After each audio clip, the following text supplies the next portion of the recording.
Hey guys, the adjusting is here, and I got another deck file for PK. Uh, I've been playing this deck obviously for so long, and then started off with Burning Abyss, then became PK Fire, and now it's kind of just PK with Fusion Destiny and extenders. I bumped up the main deck to 42 cards. I changed the main deck and the side deck around. I'm just still testing because the format's new, so I'm just constantly changing the number of cards that I play in the main deck and what cards I play in the main deck versus what I play on the side.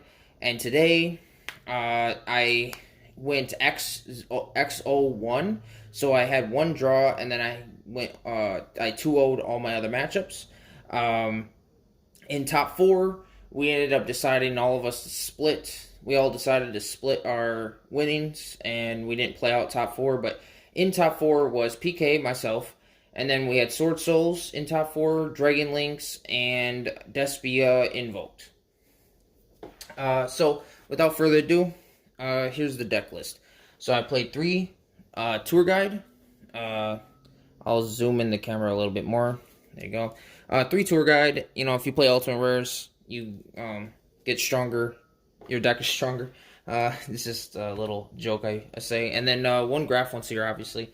We know that this is the one card starter, so it's a must. And then we play three Kagamuchanite. I still think this is the best extender in the deck because it's a dark level 3 and it's a warrior, which can come up. At least in previous builds, it came up. In this build, the warriors don't really matter, but it's still the. I mean, other than the reinforce the army, you can search it, so you play 4 essentially of him. So he's just. I gotta express more. I know people talk about Kagamu tonight and they cut him to 2, or they don't, or they try to play other extenders, or I've seen people play 1. He's just honestly the best extender because he doesn't only pair well with Tour Guide, he pairs with the Phantom Knights as well. And he gets you to Rusty Barty. So I just cannot emphasize enough, playing 3 is so important. Because even if I open 2, I don't care if I open 2 of him, because I just want to be able to see him with the Tour Guide, or see him with the Torn Scales, or see him with the Phantom Knight Monster. I don't care how many I open, as long as I see him. So 3 of him. And then this time around, I decided to play one of each of the Psychics instead of the Dangers. So I know people are playing the one Tatsunoko, the one Jackalope, because, you know, you could discard off of Torn Scales. But I already have enough cards to discard with Torn Scales in my deck between the 3 Flogblades, the 1 Wings, and then the Phantom Knight monsters themselves, that I don't need any more cards than that to discard off of Torn Scales. And so, and then I just thought, like, in the same sense of the Kagamuchanite, where, like, Kagamuchanite pairs so well with Tour Guide and the Phantom Knight engine, this card also pairs well with the Phantom Knight engine and the Tour Guide. So, and they're not inherent, these are not inherent, these are inherent summons, so, like, playing through Apollosa and stuff is just so much better. And I just think, like, these are just better, and so is Kagamuchanite, than the Danger package. So this time around, I don't play the Tatsunoko and the Jackalope. And then I play the 3 Torn Scales and the 3 Boots. So that's obviously standard. And then the 2 Cloak, the 1 Gloves, and then the 1 Stained Greaves. Those are, you know, standard 11.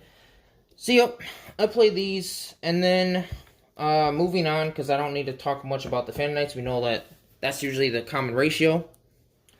Then, the Fusion Destiny package, I played the 1 Scythe, the 2 materials, and then the 3 Fusion Destiny. Obviously, this is an insane package, so I just think, like, I just won games so many times with this card. And then, like, even when I played against Outlich, I was not afraid that I had this engine. Obviously, game 2 and 3, I just side out the Scythe because it doesn't do anything against them, but you can actually, like, side in 1 copy of Lancia against them. So then you can, because, like, they banish the traps from the graveyard, so you can actually search Lancia off of Dogda. So I think that's just insane against the Outlet. It's just absolutely broken, like, to do that. At least going first against them in games 2 or 3. So it actually came up doing the Lancia thing on them. And then on my one-ups, I played one Reinforced Army, one Monster Reborn, and one Call by the Grave. Monster Reborn is so insane. Like this card, being able to like have like if you open hands where you don't open droplets or chalices or ways to break boards, and you just have full extenders, Monster Reborn in your hand with a full hand of monsters is just insane. Like it plays through so many hand traps. You play through so many negates. It just does so much for your deck. It's just crazy. And then the spells that break boards. I decided to main deck 2 Twin Twister, 3 Forbidden Chalice, and 3 Forbidden Droplet. So I kept conflicting myself, like, do I want to play hand traps, do I not? Really, like, these are really the only 8 spots you have in your main deck to, unless you want to play more than 42 cards, because then it's, like, pushing it. But then if you play more than 42 cards, you're really not going to, like, the odds of you seeing your side deck cards are just really low. So, you, like, I wanted to keep my deck on a low count, and playing, like, really, these are the only spots you can play, like, you can fluctuate with the cards, and, like, so, something like, I've been watching, like, some old deck profiles with Jeff Jones, where he played PK Fire back in 2016, watched the old profile where he was talking about, like, Sky Sharkers when he got 3rd place at YCS, and I was, like, trying to really understand his ratios that he chose from, and back then, like, he explained when it came to Sky Sharkers, he played, like, he was able to play, like, 11 or 12 hand traps in the main deck, and, like, that was because, like, Goki format, like, it was just, like, Gokis were just making tier 0 boards where you just couldn't, like, they were U-linking and you couldn't play, and, like, really, like, he had to play, like, 11, 12 hand traps in the main deck just to be able to, like, see at least 2 hand traps, to increase his odds of, like, seeing 2 hand traps by, like, what, 70 or 80%, I think he said, and like, this deck cannot fit that many kind of hand traps in the deck to, like, see that many, to see two or more hand traps in the hand. And right now, if you are playing hand traps, you need to play that many in order to, like, see them. Because most decks, you need 2 interruptions to stop them. And sometimes 2 interruptions still isn't enough. So I decided to, like, because this deck just does not have that room, I just really just came to the conclusion that not playing hand traps in this deck specifically is just not worth it. Because if you can't fit at least 10, if you can't fit at least, like, 8 to 10 hand traps in your deck, you're not going to see them often enough to see 2 at a time. And because, like, Effect Failure on its own is not enough. Ash Blossom on its own is not enough. Nibiru sometimes on its own is not enough. Like, against Dragon Links, Nibiruing is just not enough on its own. Like, you have to, like, see at least 2 hand traps to, like, be devastating to them. And sometimes 3. So it's just not worth it when this deck needs to elite. Like, this deck always plays Droplet in the main, so that only leaves you 5. And it's like, what 5 hand traps are you going to really use that's going to beat all the matchups and, like, actually devastate them on its own? Really nothing. So I just came to the conclusion of not playing hand traps in the main. And it works out really well. And then, like, I actually caught a lot of people off guard today with the Twin Twisters. Because Twin Twisters, people keep expecting this deck not maining back row hate. And Twin Twisters came up so much. Like, having the Twin Twisters is so good that I don't think I'm ever going to cut it out of the main deck. Like, having this card, game 1 was so good. Hitting the trap for Sword Souls, hitting the Dragon Mage trap for the Dragon Link deck is so good. Hitting the being able to hit, like, the field spell for Despia, and being able to hit, like, back row from Eldritch. It's like Twin Twisters is it's so good right now, so good. And then, like, if you get Mystic Mind, you know you have back row removal in your main, that you just feel safe. And you have so many discard outlets with Twin Twisters that you're fine. And then I played for the traps. 1 Shade, 1 Wings, and then 3 Fogblade. 4 Monster Reborns, and then a free extender. And then for the extra deck, I played 1 Anaconda, 1 Dagda, obviously staples. I don't play Link Spider.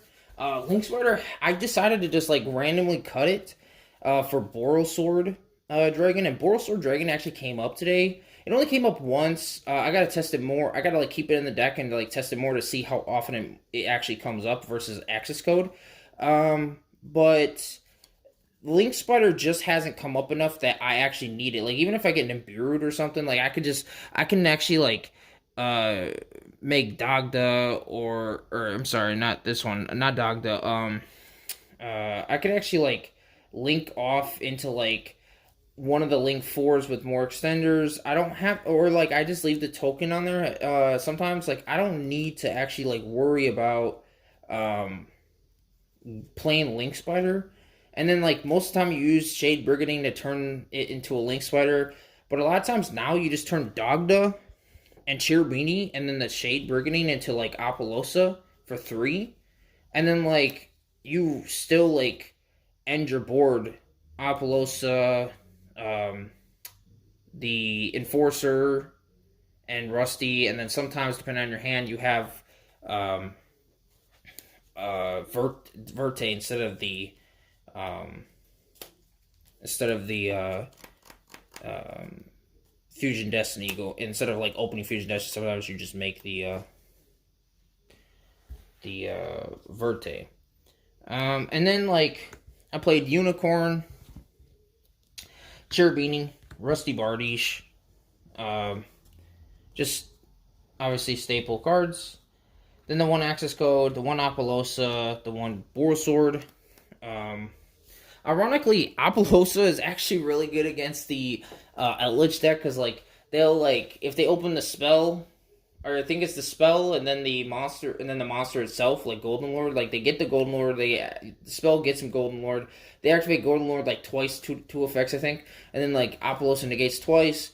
I mean it actually devastates. It like slows them down turn once, and then they actually have to like just play with traps and like try to get grind you out. And like game 1 against Outlich took 30 minutes because we were just grinding back and forth with Phoenix Enforcer, and my Fog Blade was on his Phoenix Enforcer for like the whole game. And then when he finally destroyed Phoenix Enforcer, I made Zeus and passed, and then that was game over for game 1. And then made got Levier and 2 Break Swords, Time Thief Redoer. Time Thief is just absolutely insane. This card came up so much against the Eldritch matchup, just stealing the traps, being able to constantly bounce, getting rid of their Golden Lord. I keep on like wondering if I should cut Redoer or not, and after today, I'm convinced that Redoer is just going to stay in my deck. I don't care, at least until Brave Tokens. This card is staying in my extra deck. And then Downard and Zeus, and then Phoenix Enforcer. Don't need to explain these 3 cards because they're insane.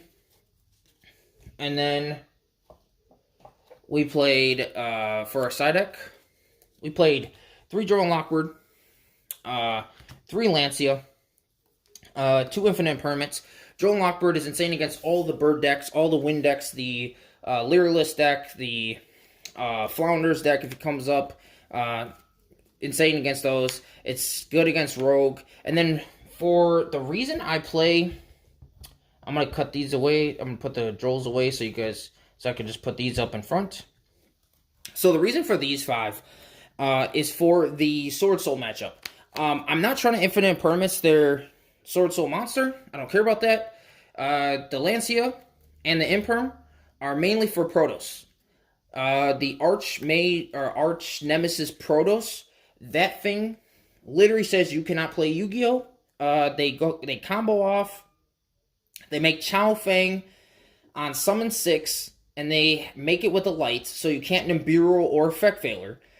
So before they make the 6 summon to turn into Chao Fang, it forces out the Nibiru. Thus, then they go into the Arch Nemesis Protoss.